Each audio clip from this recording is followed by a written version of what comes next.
So good morning again, CUT. Good morning to our streaming audience. I love you guys. It's always a treat to be with you. And I'm excited about welcoming you to the Lion King experience. My grandmother used to say, baby, you can learn something from anything and anybody, even if the only thing you learn, Herbert, is what not to do. In our ministerial meetings, Reverend Coleman would say to us as ministers, she would instruct us to always be on the lookout for the idea or the inspiration because you just don't know how it might come. And my baseball coach used to say, Wells, something is wrong with you, but that's another story.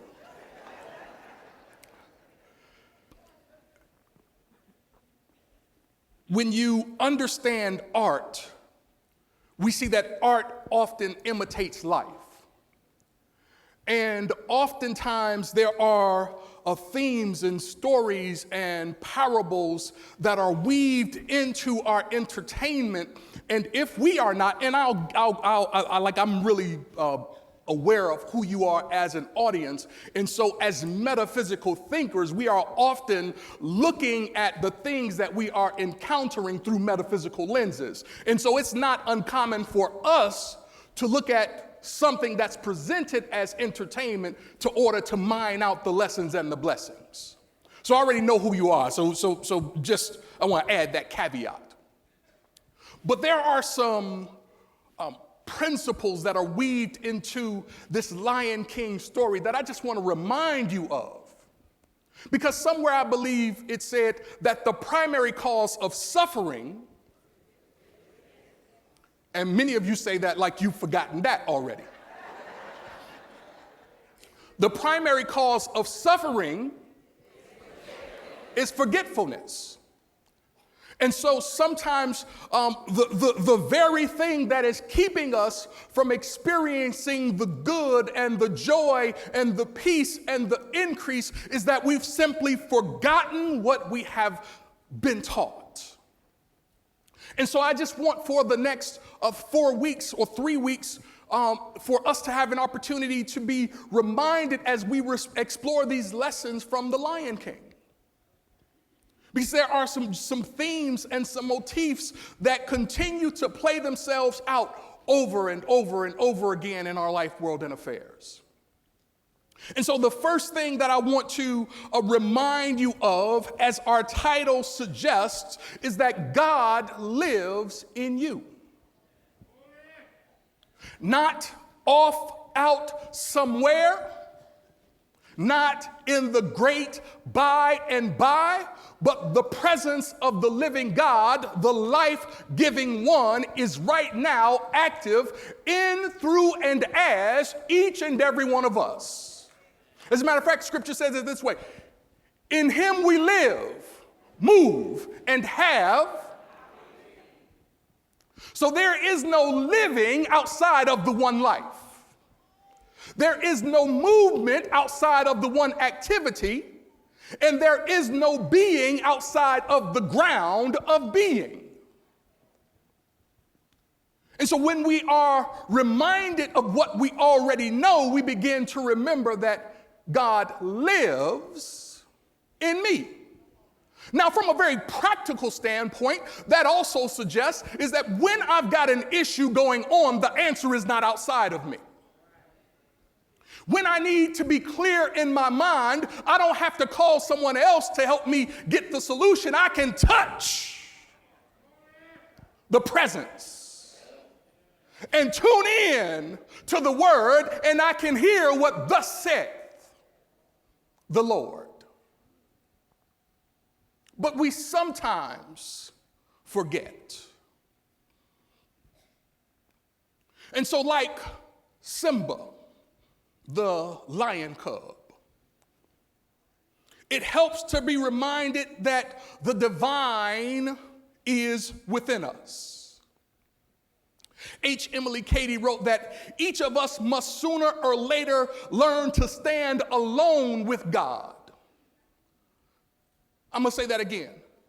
Each of us must sooner or later, Henry, learn to stand alone with God. Sometimes when you stand alone with God, that means you're going to be out of sync and out of harmony with people that you once stood with. Sometimes that means that things that used to work for you won't work for you as you are standing alone with God. Because when you stand alone with God, there is no other to stand with you. Have you ever heard it said this way? One with God is a majority. And it's great to know that God is not intimidated by what I've been going through.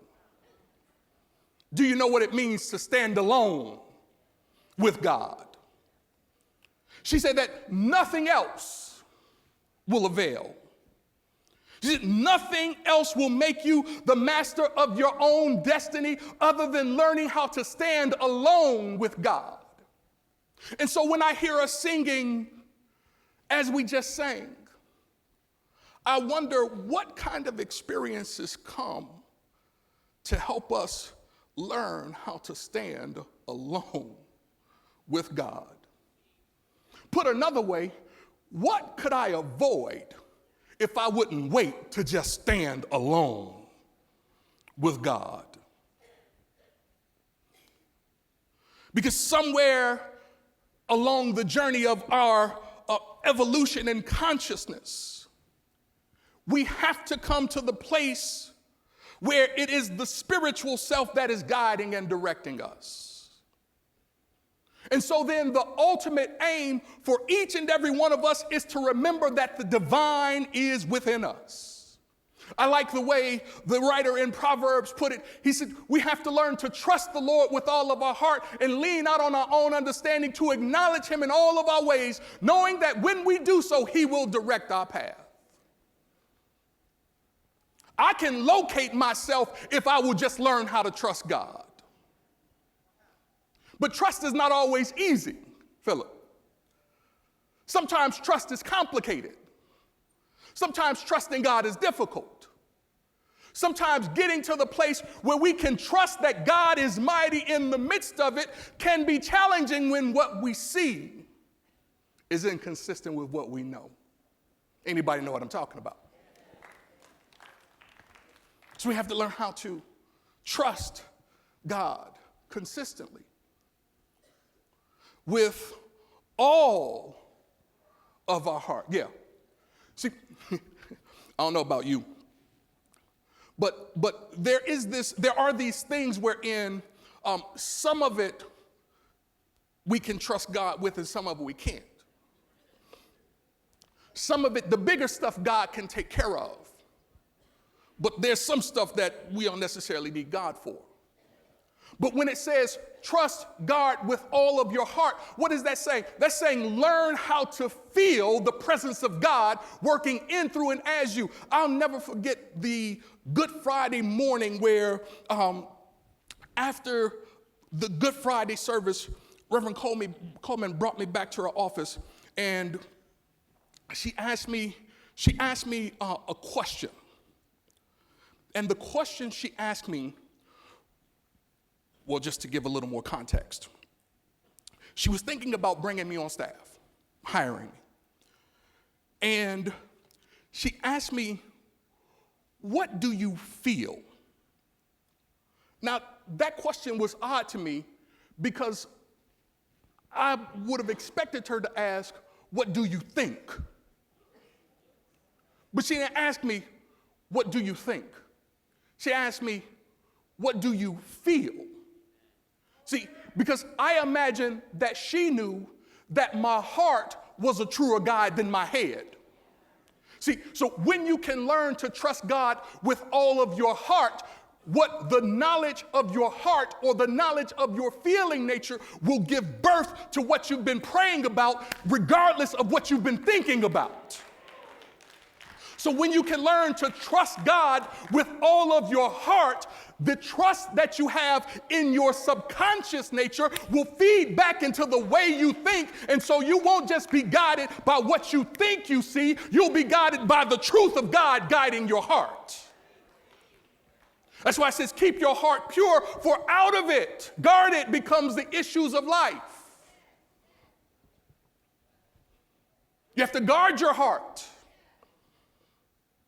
because it's the heart that produces the issues of life. It's not just what you think that's causing you issues, it's how you feel that's causing you issues. Out of your heart, Blanche is coming the issues of life. So we have to trust the Lord with all of our heart. We have to lean not on our own understanding. And we have to acknowledge God in all of our ways. Now that one could be a little tougher too, right? Just to know God in everything. Can we talk real truth? To be committed to knowing God in everything. To acknowledge God in all things regardless of the appearance. I heard my teacher say, if you really want to give yourself an opportunity to practice truth, pay attention to the news and acknowledge God in all that's going on. It'll give you a real run for your money. But here is the beautiful thing. Here is the beautiful thing. If we will trust God with all of our heart, and if we will lean not on our own understanding, and if we will acknowledge him in all of our ways, the payoff is that he will direct our path. That's worth looking into. That's worth looking into. But sometimes we're not always able to do that. Reminds me of a story of this young couple who was having some trouble. They were having some difficulty in their relationships. They were having some difficulty in their finances. And when it looked like things weren't improving, they decided to go see the old preacher. And as the guy began to pour out his heart to the preacher, he became more angry. And he said, I've been asking God to say something to help me. Why doesn't God answer me, preacher? The preacher was at his desk on the other side of the room, and the preacher spoke his reply. But he spoke it in a way that the young man couldn't make out. And so the young man took a couple steps closer to the preacher. He said, excuse me, I didn't hear you. And so the preacher said it again, but he spoke it in the same manner and same tone as which he said it at first. And the young man again said, preacher, I'm sorry, I didn't hear you. And when the moment that he moved close enough to the preacher where he could hear him and their heads were almost touching, he said, sometimes you have to move closer to God in order to be able to hear. See, if the whisper is, if it's the whispering of the still small voice, you have to be close enough to hear it. And it's difficult to be close enough to hear it when we don't know how to trust him, and when we don't know how to lean on him, and when we don't know how to acknowledge him. Do know that trusting, acknowledging, and leaning all move you closer. Are you with me? So one of the things that we have to be able to do is we have to move closer so that we can know for certain that he lives in us. Next thing that we've got to be able to do is we have to be able to shelter. Somebody say shelter. We have to be able to shelter this nature, this divine nature. And we have to allow this awareness to grow despite the lying antagonist in our life. If you saw The Lion King, one of the things that you know is that Simba had an uncle. His uncle's name was Scar. And what Scar attempted to do, Telia, was at every opportunity he would misguide or he would manipulate young Simba. Scar was actually the pseudo heir until Mufasa had a son. So Scar was really in line to become the king until there was an heir. And so whenever Scar would interact with young Simba, he would always feed him the wrong thing. He would always tell him things that were inaccurate. He would always point him in ways that would undermine his confidence. He would always do things that were intended to convince Simba that he was not who he was. I had a question for you. What is it in you that is attempting to convince you that you are not the heir that you are divinely designed to be? What kind of conversations in your soul, what kind of pains that you have scars from? What kind of failures that you have scars from? What kind of disappointments that you have scars from?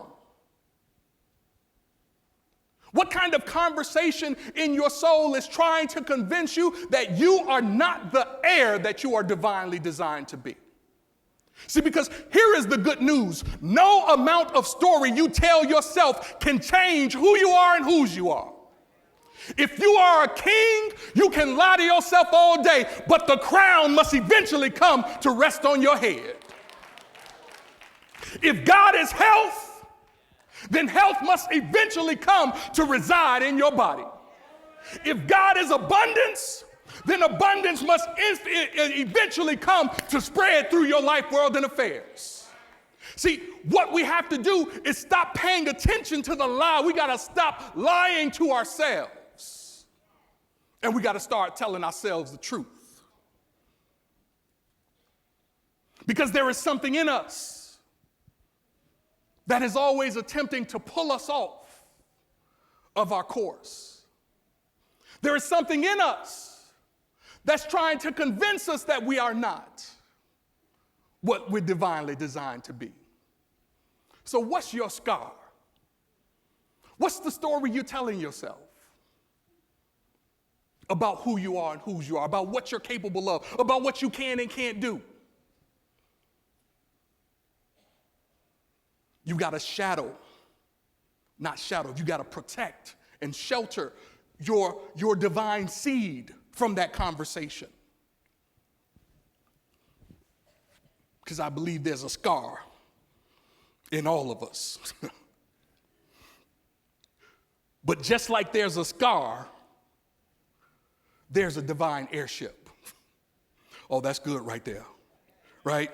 Just like there, so Simba asks this question. He says, what about the shadowy places? Just like there are shadowy places, there are the call of your heirship. Heirs to what, you might be asking? Heirs to all the wisdom that God is, so that you need not, through some sense of lack of knowing, make some mistakes. Heirs to what? Heirs to all the love you can ever need. Even if you're by yourself, you are never alone. And even if you're by yourself, you are never unloved. Heirs to what? Heirs to all the strength you need, all the life you need, all the power you need, everything you need. You have it right here and right now because you are an heir. And no amount of scar or scar tissue can take it away from you. Repeat after me. I am an heir. I am an heir of all that is good. I am an heir. I am an heir of God. I am an heir. I am heir to all I desire. I am an heir. And the kingdom is mine. Mm-hmm. Mm-hmm. Because watch this. See, when you are an heir, you stop putting your thoughts and your attention on what's missing. See, when you are an heir, even if like the prodigal son, you don't get it just yet. If you are an heir, eventually what is yours must come to you if you are an heir. So if you are an heir, you don't have to put your thoughts on what's missing. You don't have to put your thoughts on the things that you don't want. Not only that, if you are an heir, you don't have to let anyone else make your life for you.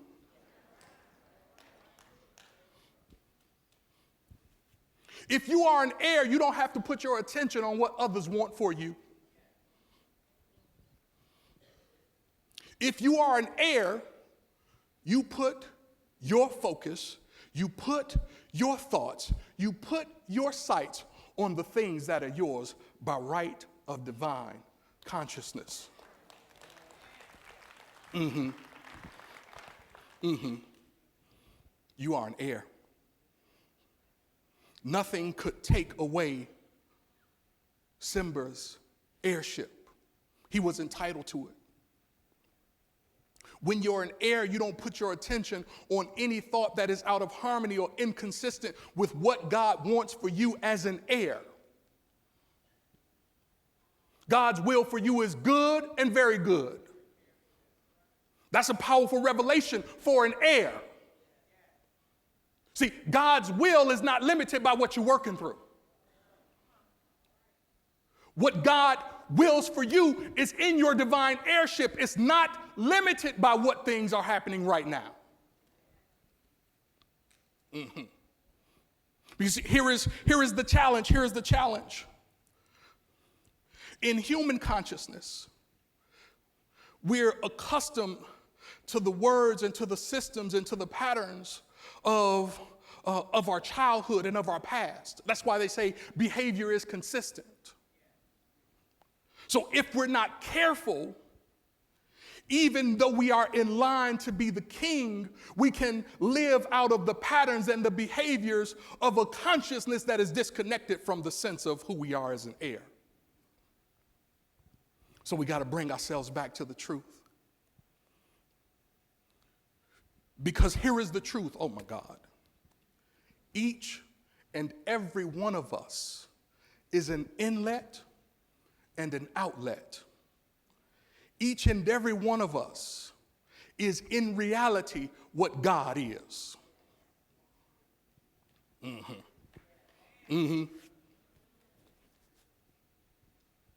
That's the truth about you as an heir. So how then do we bring this heirship forward after we've sheltered it, after we've protected it from the stories we tell ourselves, after we've protected it from the scars? Because if you are an inlet and you're intended to be an outlet, if you do not outlet, your inlet becomes stagnant. Let me tell you what I mean. Let me show you what I mean. So, both the Sea of Galilee and the Dead Sea are provided from the same source. And while they are only a few miles apart, the Sea of Galilee is full of life, it's full of commerce, there's a lot happening, people are having fun, and the Dead Sea doesn't have as much activity. There are some people in the water, but it's not as vibrant as the Sea of Galilee. And the only difference between the Sea of Galilee and the Dead Sea is that the Sea of Galilee has an inlet and an outlet, and the Dead Sea only has a way in. What am I saying? I'm saying if you only take in the goodness of God and you do not share it with your world, you do not share it with your network, you do not share it with your circle, you do not share it with your family. See, everything that God blesses you with is not just for you. Some things are intended to be shared so that everybody can know that God is good. Where might you be if the woman didn't get a hold of the truth and transform her life using it and then decide that this was too good to not share it?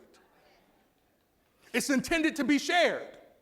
Not only that, what big transformational dream is in you that if you let it out and you share it with everybody will be the kind of blessing that this is to the world?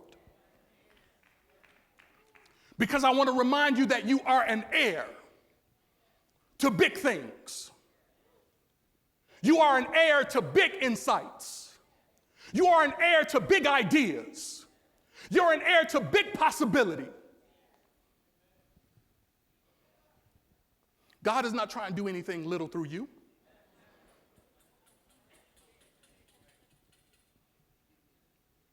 I hear you say, I got a big God.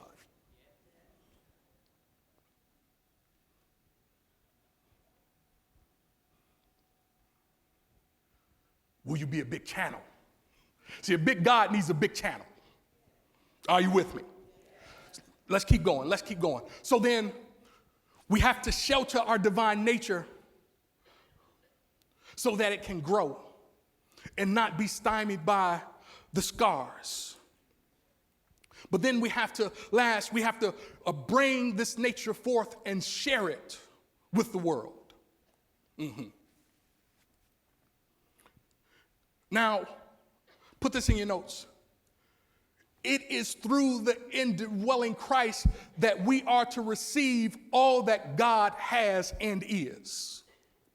It is through the indwelling Christ that we are to receive all that God has and is.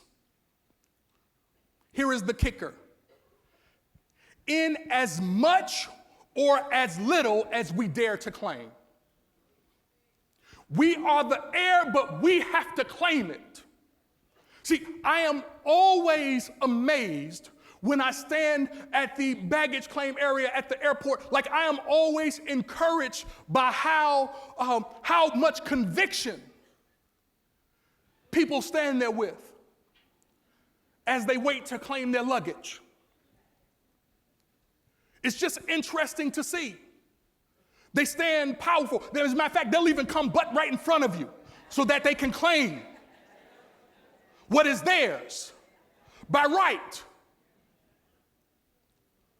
But I've also noticed, see, one of the things that they teach you in the Navy is to pay attention to details. I've also noticed that if there is someone who's being picked up by a driver, the driver never has as much conviction as the people who actually are responsible for the luggage. Are you with me? So the people who know they have a claim, they stand there with conviction. The people who are not sure, they wait for somebody to point to them and say, that's it.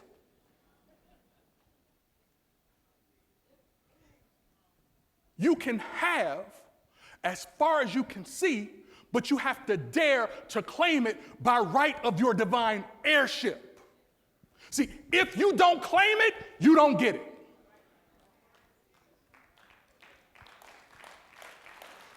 Let's go back to the prodigal son. It was always his. He always had a right to it. But he got nothing. Even though he would eventually waste it, he got nothing until he claimed it. So you've got to, as a divine heir, claim your good. You have to put your claim in, and in that claim you have to expect, because it's done unto you as you believe. Come on, somebody. And so then we have to bring forth the nature of God to share it, and we can have as much of it or as little of it as we want, but we've got to be willing to make the claim. And we make the claim through the Christ principle. Oh, this is good right here. Please put this in your notes. See, we make the claim through the Christ principle. And Christ is the incarnating principle of God in you. We make the claim through the Christ presence. The Christ is the perfect word or idea of God that is intending to unfold in you. What am I saying? I'm saying there is a perfection that is trying to grow out of you, but you've got to claim who you are and whose you are. There is a bigness trying to press out of you, but you've got to stretch out and move yourself out of the way so you can be what God intends for you to be. There is more in store for you. There is more in store for us, but we've got to be willing to be what we are. Christ is the epitome of God expressing through man.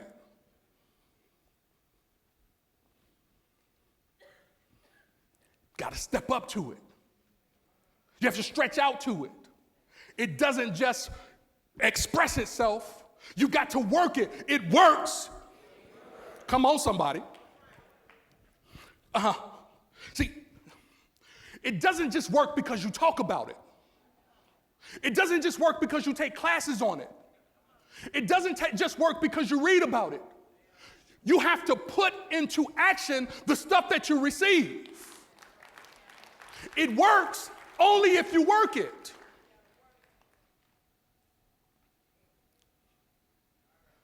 If you intend to experience the perfection that is, you got to work it. How do you work it? How do you work it? How do you work it? Who's asking that question? How do I work it? How do you work it? I want to give you three things. I want to give you three things to help you work it. I want to give you three things to help you work it. Because I'm reminded of this young man who was an industrious young man. He lived in Salt Lake City. He was thought to be thrifty. He was thought to be just a little bit off the main line. But then he did something that really concerned his friends. He withdrew all of his money from the bank. And he took a plane to New York City to the auto show. And then when he got to the auto show, he purchased a brand new car from the auto show. He drove that car back from New York City back to Salt Lake City. And if that wasn't strange enough, it wasn't the thing, Angel McDowell, that caused the people around him to think he was crazy. It wasn't until he put that car, this brand new car that he had just bought, he put it in his garage and he lifted it up. And then he started to take this brand new car that he had took all of his life savings to purchase. He started taking that car apart piece by piece. And then he put the brand new car back together again, piece by piece. And then he took it apart again, piece by piece. And he put it back together again, piece by piece. And he took it apart again, piece by piece. Then he put it back together again, piece by piece. Why? Because you can't demonstrate or you can't create what you don't understand. So that gentleman was Walter P. Chrysler. So let me just give you three things that I want to encourage you to just begin to take apart and pull back together so that you can demonstrate the full expression of your Christ presence with those you're supposed to share it within the world. Are you with me? Let's go. The first thing, and here, repeat after me. I must take it apart, piece by piece. Then I must put it back together, piece by piece, again and again and again. The first thing I want you to begin working on, deconstructing and reconstructing piece by piece, is your communion time with God. Take time daily for prayer, meditation, and silent listening. Why? Because the power to expand in your life comes through your spending time with God. The whole Spirit of God never leaves you like it found you before you entered into your quiet time. And so it's the daily practice. Somebody say daily practice. It's the daily practice. Somebody say daily practice. It's the daily practice. Somebody say daily practice. Because I don't want you to miss it. See, when you say daily practice, it could seem like sometimes yes and sometimes no. I'm not talking about that kind of practice. I'm not talking about the once every 2 weeks practice. I'm not talking about the one that you do on alternate Wednesdays. I'm talking about with the same kind of practice and consistency with you bathe. None of us would bathe once and expect it to hold. Can I get a witness? So it's the daily practice, prayer, meditating, and sitting in the silence or listening silent that gives us the power, that brings the power to manifest this Christ presence. When you withdraw, don't take your mistakes with you. When you withdraw, instead, just remember the words of the psalmist, not the words of the psalmist. Whatsoever things are true, whatsoever things are honorable, whatsoever things are just, whatsoever things are pure, whatsoever things are pleasing, whatsoever things are commendable. If there is any excellence in them anywhere, think on these things. Why? Because what you want to experience is what you think on, and what you think on is what you experience. So I'm asking you to not take your issues into your quiet time. Don't worry about it. Just focus on the things you want, and the things you want will take care of. Are you with me?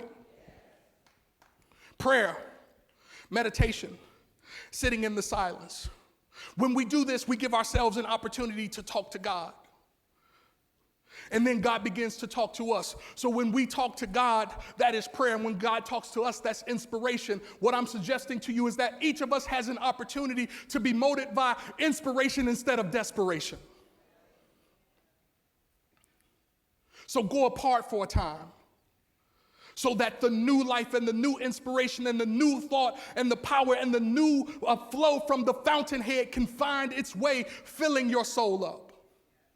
We have to go apart. The second thing that we have to do in order to bring this presence forth in the world is we have to forgive. The master teacher said, you got to do it over and over and over again. As one scripture says, even before you bring your gift, go take care of your forgiveness business first. Over and over and over again, we've taught that forgiveness is giving something good in exchange for the hurt or for the pain or for the challenge or for the trouble. So you can give love for the anger. Gerald Jampolsky says forgiveness is giving up all hope for a better past. You can't be angry enough to change what happened yesterday.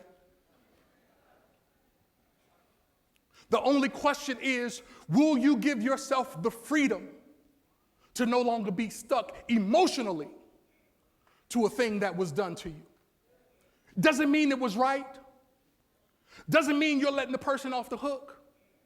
It doesn't mean you should even stand around and take it again. There is nothing new to be learned when a mule kicks you the second time.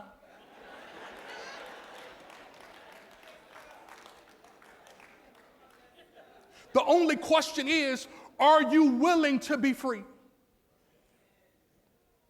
Are you willing to not stay in prison with someone who does no longer deserve your time, energy, effort? Because watch it, it's that same energy that you can use to be big, to be great, to express the Christ, to shine light in the world. It's the same energy. The question is how you're going to use it. It's the same source. The question is, what am I going to do with it? Am I going to do it to stay emotionally bound? Or am I going to liberate myself? Forgiveness. Forgiveness. It doesn't come because someone has earned it. It doesn't come because they've asked for it. Forgiveness. Sometimes we just have to recognize that just like us, people work out of their flaws, they work out of their difficulties. Sometimes just like us, people work out of their guilt and their shame. If they knew better, come on. Let's fix it. If we knew better,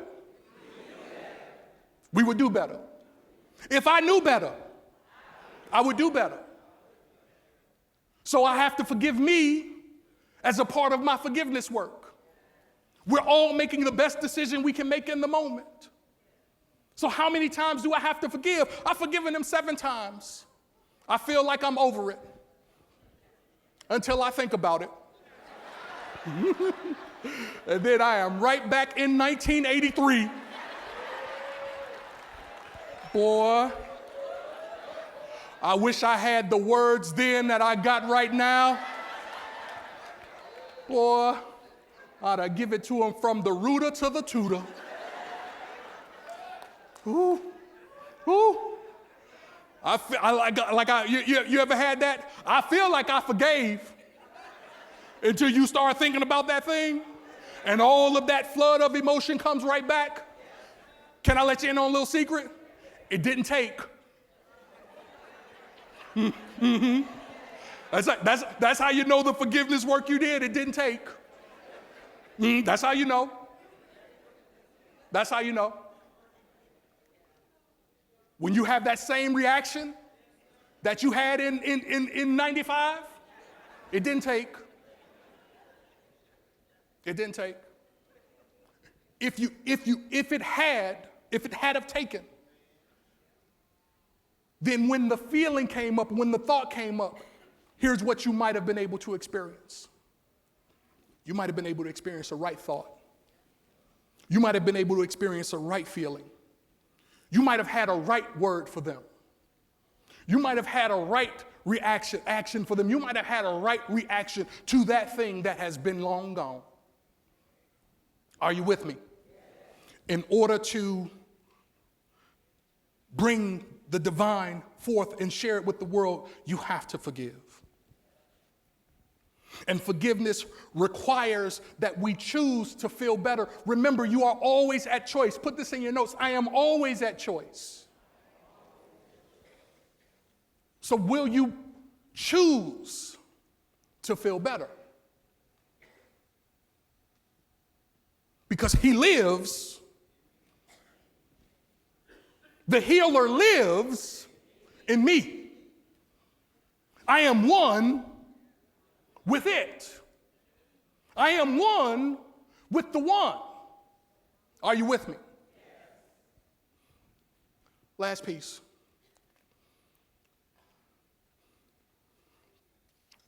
In order to share it with the world, especially now, especially now, especially now, especially when we have the kind of leadership that we have in our country.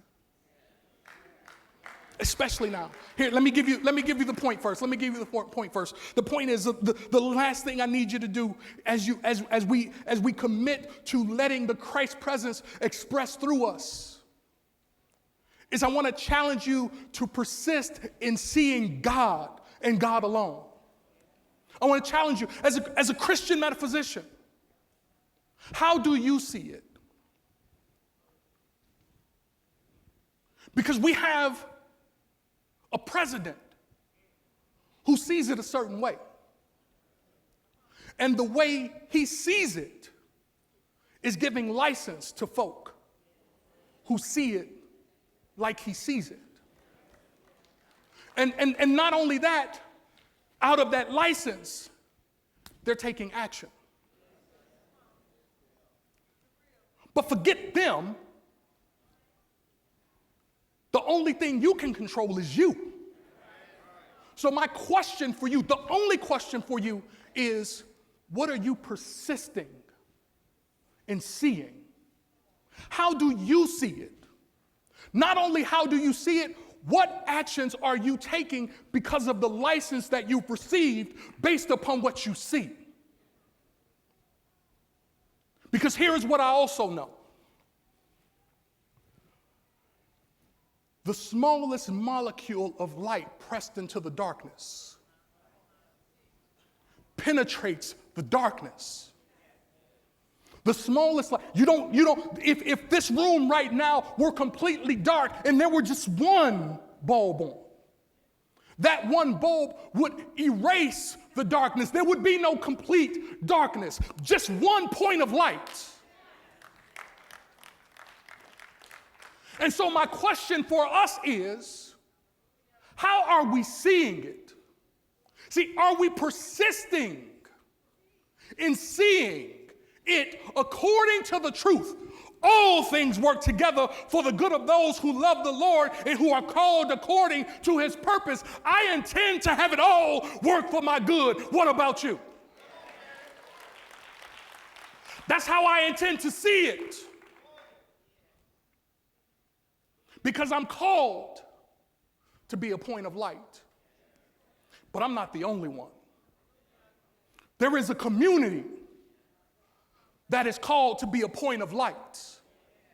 And when two or more are gathered together in my name, I am right there in the midst of them. There is enough power right here to begin to shift what we see.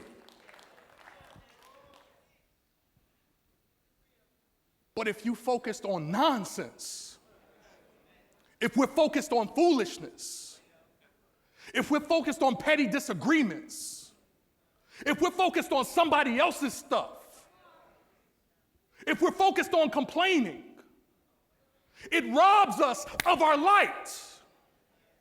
So then when it's time to see the truth, you're too tired to see the truth. I was driving in Canada.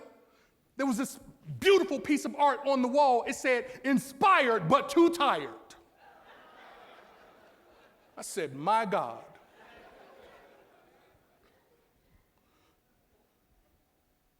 We are called to be inlets and outlets for the divine.